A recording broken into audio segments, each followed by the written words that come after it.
You wrote such wonderful, wonderful, persuasive letters to have this very special read aloud here. And I was so happy that our school was chosen to be the first one to have this read aloud. And the entire school. And the entire school, that's right. So I'm so proud and happy that we are the first ones ever to be doing this, okay? Makes me really full of so much pride. So Makes my heart happy. It makes my heart happy, and especially to have these wonderful people here to be able to read to you today. So I'm going to turn it over to Mr. Coniglione, Dr. Quinn, and Dr. Polychronakos, and they will read to you Enemy Pie. Here we go. Give them a big round of applause. Before we start, you just had a really good question. How do we pick these books?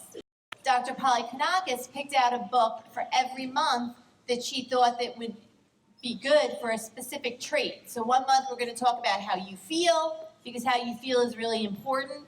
Another month maybe we're going to talk about making friends with people. Another month maybe we're going to talk about going out of your way to do something good. So there's a trait for every month, and we picked a book to match with it. So now I'm going to read you the book. And I just want to tell you, I really did enjoy your responses, and it was so nice to see so many of you. So we went back and forth because we had such a hard time deciding who had the best response, and we decided that they were all so great that we were going to come and do it as a group with all of you. So, and you're the only school that got their whole school picked. So, so I look forward to seeing your responses for this book, and I think you're really going to like this one. So this book is called Enemy Pie by Derek Munson. It should have been a perfect summer. My dad helped me build a treehouse in our backyard. My sister was away at camp for 3 whole weeks, and I was on the best baseball team in town. It should have been a perfect summer, but it wasn't. It was good until Jeremy Ross moved into the neighborhood right next door to my best friend Stanley. I didn't like Jeremy Ross. He laughed at me when he struck me out in the baseball game. He had a trampoline party and I wasn't invited, but my best friend Stanley was. Jeremy Ross was the one and only person on my enemy list. I never even had an enemy list until he moved into the neighborhood. But as soon as he came along, I needed one. I hung it up in my treehouse, where Jeremy Ross was not allowed to go. Dad understood stuff like enemies. He told me that when he was my age, he had enemies too. But he knew a way to get rid of them. I asked him to tell me how. Tell you how? I'll show you how, he said. He pulled a really old recipe book off the kitchen shelf. Inside, there was a worn-out scrap piece of paper with faded writing. Dad held it up and squinted at it. Enemy pie, he said, satisfied. You may be wondering exactly what enemy pie is. I was wondering too. But Dad said the recipe was so secret, he couldn't even tell me. I decided it must be magic. I begged him to tell me. Tell me anything. I will tell you this, he said.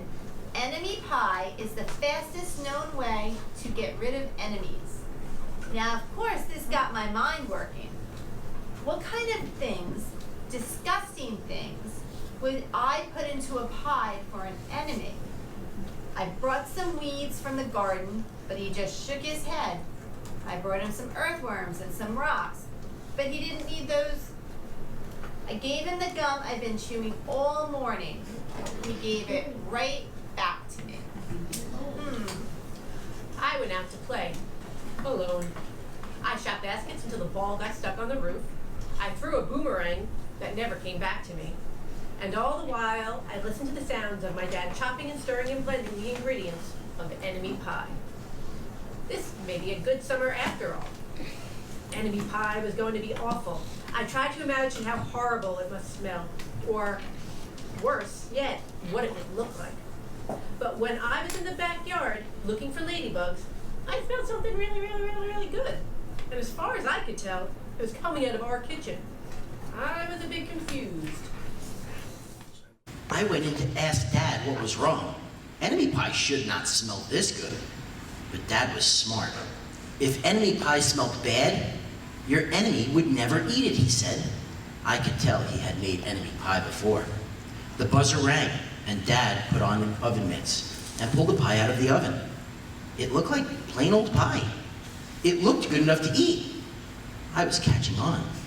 But still, I really wasn't sure how this enemy pie worked. What exactly did it do to the enemies? Maybe it made their hair fall out. Or their breath really stinky. Maybe it made bullies cry. I asked Dad, but he was no help. He wouldn't tell me a thing. But while the pie cooled, he filled me in on my job. Talk quietly. There is one part of enemy pie that I can't do. In order for it to work, you have to spend a day with your enemy. Even worse, you have to be nice to him. It's not easy, but that's the only way enemy pie can work. Are you sure you want to go through with this? Of course I was. It sounded terrible. It was scary, but it was worth a try. All I had to do was spend one day with Jeremy Ross. Then he'd be out of my hair for the rest of my life. I rode my bike to his house and knocked on the door. When Jeremy opened the door, he seemed surprised. He stood on the other side of the screen and looked at me, waiting for me to say something, but I was nervous. "Can you play?" I asked. He looked confused. I'll go ask my mom," he said. But he came back with his shoes in his hand. His mom walked around the corner to say hello. "You boys stay out of trouble," she said, smiling. We rode bikes for a while and played on the trampoline. Then we made some water balloons and threw them at the neighbor girls. But we missed. Jeremy's mom made us lunch. And after lunch, we went over to my house. It was strange, but I was kind of having fun with my enemy. He almost seemed nice. But of course I couldn't tell Dad that, since he'd worked so hard to make this enemy pie. Jeremy Ross liked my basketball hoop. He wished he had a basketball hoop, but they didn't have room for one. I let him win a game, just to be nice. Jeremy Ross knew how to actually throw a boomerang. He threw it and it came right back to him. I threw it and it went over my house and into the backyard. When we climbed over the fence to find it, the first thing Jeremy noticed was my treehouse.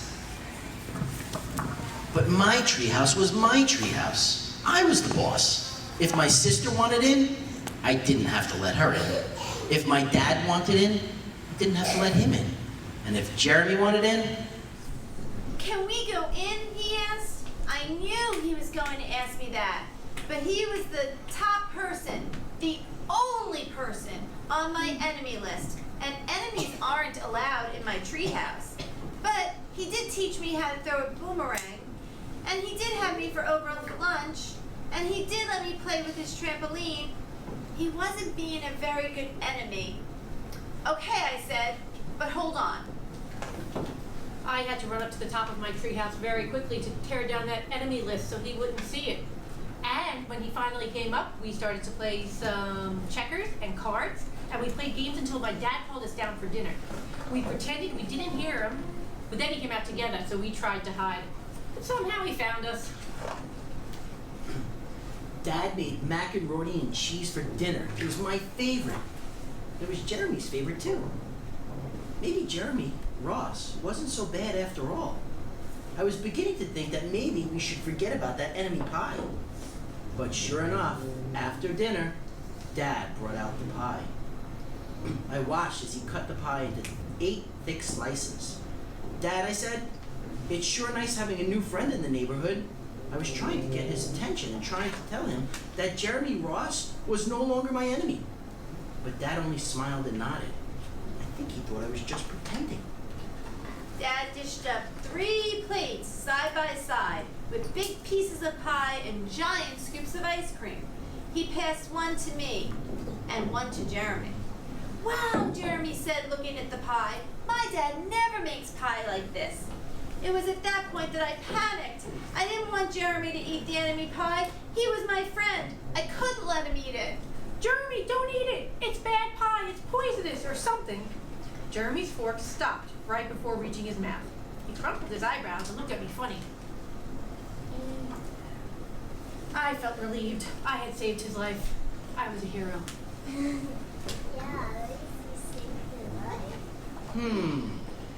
If it's so bad, Jeremy asked, then why has your dad already eaten half of it?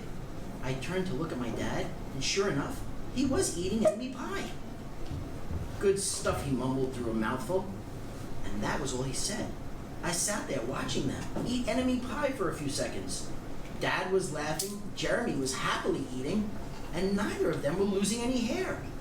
It seemed safe enough, so I took a tiny taste. Enemy pie was delicious. After dessert, Jeremy rode his bike home, but not before inviting me over to play on his trampoline in the morning. He said he'd teach me how to do a flip. As for enemy pie, I still don't know how to make it. I still wonder if enemies really do hate it, or if their hair falls out, or if their breath turns bad. But I don't know if I'll ever get an answer, because I just lost my best enemy. So what'd you think?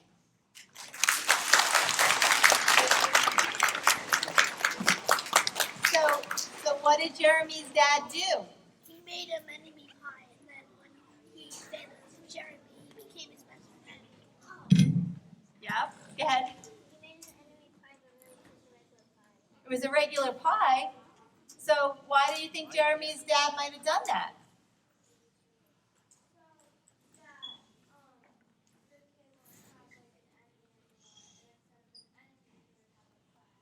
Right. So what did happen with Jeremy and his friend, or with the boy next door that was his enemy?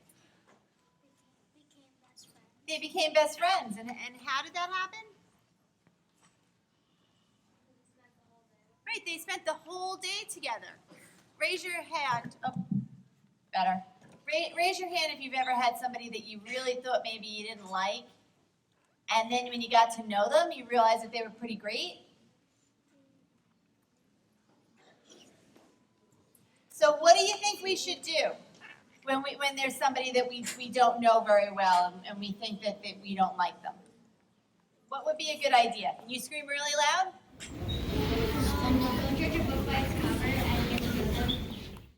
Don't judge a book by its cover and get to know them. That is a great answer, right?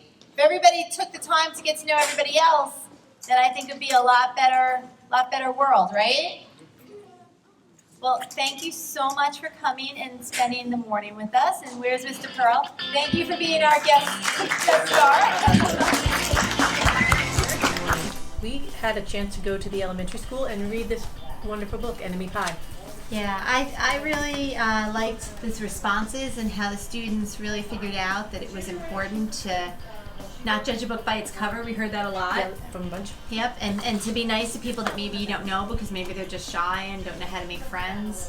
I have a really neat surprise for you because our friend Allie Gordon baked a pie last night for the board meeting, and I saved some so that when we talk about how we're going to do our next response, we can have some pie. Pie sounds Wonderful.